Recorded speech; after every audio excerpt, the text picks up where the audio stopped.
What is up, everybody? Welcome back to Get a Grip Sports NASCAR. Today we are going to be talking about the 2021-22 offseason. There are going to be more free agents than we have seen in the last 2 years combined. And 2 champions, 3 playoff drivers, a driver who has already won this season, and some big rides are going to be available. Now, I'm going to be talking about the drivers and the seats that are going to be available. Before we get into today's video, I'd like to talk about today's sponsor, Plan B Sales. Plan B Sales is my personal favorite diecast seller, and they do much more than just diecast. They have all your NASCAR apparel, all your favorite drivers. You can get anything. And when you use code GETAGRIP, you can get free shipping on orders over $20. The first car we are going to be talking about is the one car and the driver, Kurt Busch. Now, Kurt Busch is a former champion. He made the playoffs last season. He won at Vegas to advance in the playoffs. He is still a very good driver. However, he is getting up there in age, and he is considering retirement according to multiple reports, so we could see that come into play. The one car belongs to Chip Ganassi Racing. It's not Hendrick Motorsports or Joe Gibbs equipment, but it is still race-winning material. Very good seat, and I could definitely see a top-tier driver going there. The next car/driver we're going to be talking about is the 2-car owned by Team Penske and Brad Keselowski. Brad Keselowski is also a former champion. He went to the playoffs last season, and he is an elite driver. And Team Penske, this car is an elite seat. So I'm guessing that he would resign here because it's probably his best option. But we could see him go elsewhere because of the drama with Joey Logano. So that makes everything more interesting. I don't think he wants to retire. I mean, after all, he still could win the championship this season or the next. I mean, he's still an elite talent. And it's going to be very interesting to see what Team Penske wants to do. The next car we're going to be talking about is the 6-car owned by Roush Fenway Racing and the driver of Ryan Newman. Ryan Newman is a potential playoff stealer. He will sometimes have really good results like top 10s, and other times he'll just have a bad race, like drop out of the top 20 at times. He's not the same Ryan Newman that he was 5 years ago. He's a lot less dominant, and he's not really that good of a driver anymore. He's not going to win a race this season. He probably won't win a race ever again. I would not be surprised if he retired after the season. So now we're going to talk about the car. Roush Fenway Racing is not Hendrick Motorsports. It's lower than Chip Ganassi Racing. I can't see them winning a race or even dominating a race. Like Chris Buescher's stage win is probably going to be the highlight of their season, and drivers aren't going to be especially appealed to go there because they won't be able to win there. So super speedways are their best chance. Chris Buescher is phenomenal. Ryan Newman, he's just not good. They need to get rid of him. They really shouldn't extend his contract. I'm interested to see where Ryan Newman will end up and to see if he'll retire. Next car driver duo we're going to be talking about is Eric Almirola and the 10-car at Stewart-Haas Racing. Stewart-Haas Racing is a 5-star drive, but unfortunately they have underperforming drivers such as Chase Briscoe and Eric Almirola. Chase Briscoe is on a multi-year contract, so he will be staying at Stewart-Haas. However, Eric Almirola's time is up, and if I were Stewart-Haas, I would not want to re-sign him, and I would look elsewhere for a replacement. He has underperformed for the equipment that he's been given. He had one of his best seasons last season, yet that didn't include a win. He hasn't won since 2018. The only place I can really see him winning at is at a super speedway at like Talladega.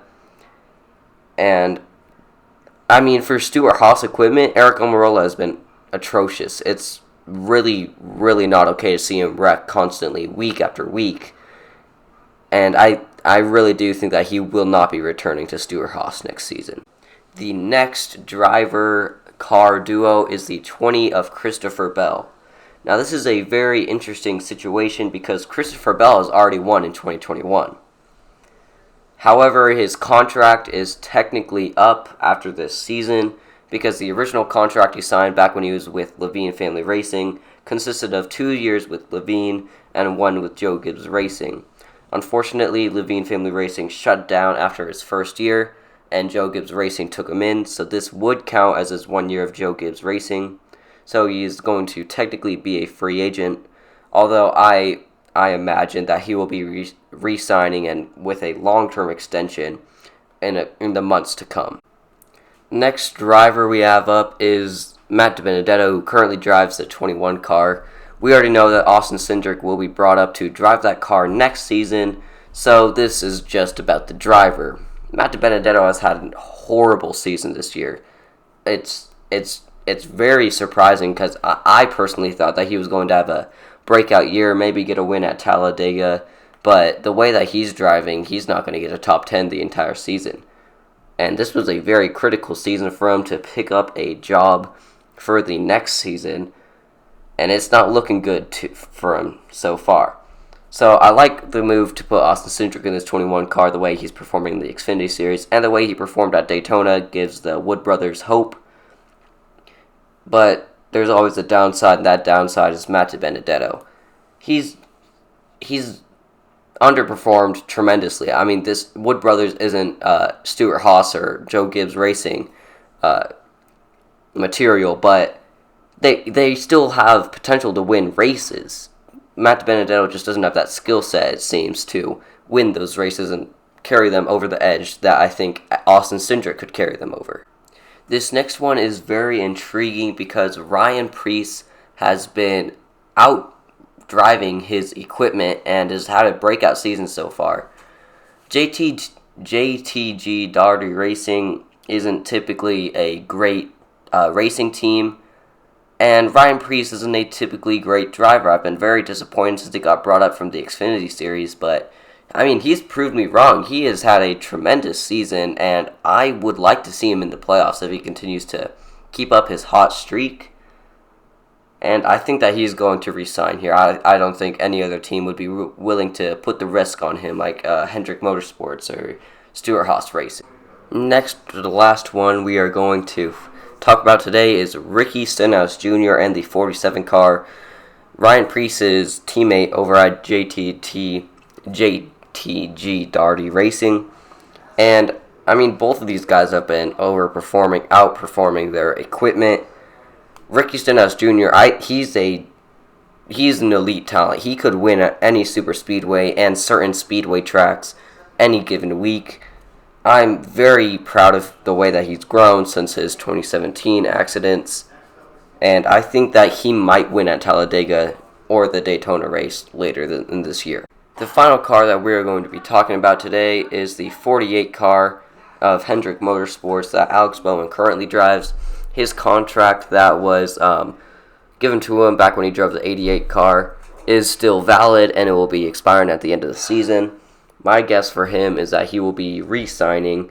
He's the best available driver for them that would want to come to Hendrick. He's built good relationships there. He's won with the team. And I think he's a phenomenal driver and that he has the capability of winning multiple races every single year. Now for my predictions. I'm going to stay with Brad Keselowski in the 2 car. I feel like he loves the team. He has some difficulties with Joey Logano, but I think he will be able to overcome that, and he's going to be a title contender for 2022. The next car up, we have the 20 of Christopher Bell. My guess is he resigns. Joe Gibbs seems like they really, really want to resign him. He's already won so far in 2021, and he has huge potential. He could be the next Kyle Busch, Denny Hamlin, Martin Truex Jr., and I think he's going to be a phenomenal young star and continue that until he is in his 30s. For the 1 car, I have Kurt Busch retiring after this season, and I have a bit of a surprise replacement for him, young star from the Xfinity Series, Noah Gragson. He's such a great personality, or some could argue he's such a great personality. He would do big things with Chip Ganassi equipment. I think he's a phenomenal driver. I honestly think that he is going to be a huge star in the NASCAR Cup Series once he gets into good equipment like Chip Ganassi Racing. For the 6th car, I have Ryan Newman also retiring. I think he's going to realize that he is not the right dude for the job, and he's not as good of a driver anymore. And his replacement will be Eric Almirola, moving over from the 10 car in the Stewart-Haas to Roush Fenway Racing.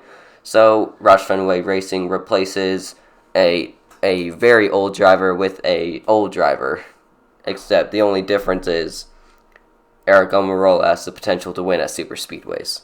And finally, in the 10 car, because I already told you guys that in the 37 and the 47, I have them staying the same, and you know who's going to be in the 21 car. I have Matt DiBenedetto, who has a strong finish to the 2021 season, moving over to Stewart-Haas equipment, and hopefully winning a couple races in 2022. Now, this is a very bold move and a very bold prediction. If Matt DiBenedetto has a horrible rest of the season as well as this beginning, he will not be moving here, and Eric Almirola will be staying with Stewart-Haas. DiBenedetto could go to the 6th car, and who knows, maybe Riley Herbst could go to the 6th car. But for my predictions right now, I have Matt DiBenedetto and Stewart-Haas equipment. As always, guys, don't forget to like and subscribe down below, and don't forget to check out Plan B sales. Use code GETAGRIP for free shipping on orders over $20, and I'll see you guys next time.